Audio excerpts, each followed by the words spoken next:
ما زبان فارسی رو، زبان شیرین مادریمون رو به نحوی ادا میکنیم که خودمون متوجه نیستیم که بعضی از حروف رو تغییر میدیم یا حذف میکنیم. مثلا در این جمله از این جیب به اون جیبه،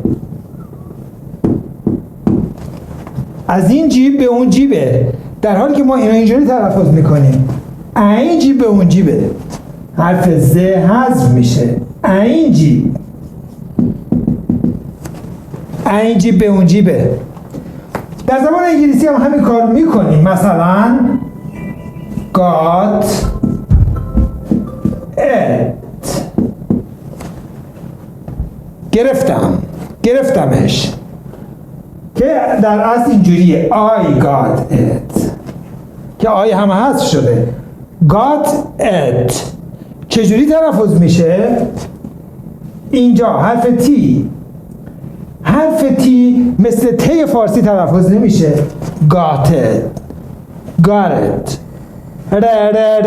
got it، got it، یا a lot of،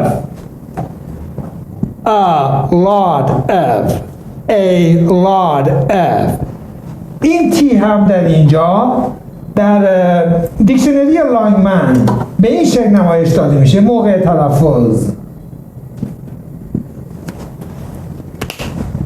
و این علامت نشون میده که تی با همون صدای خودش یعنی ت تلفظ نمیشه.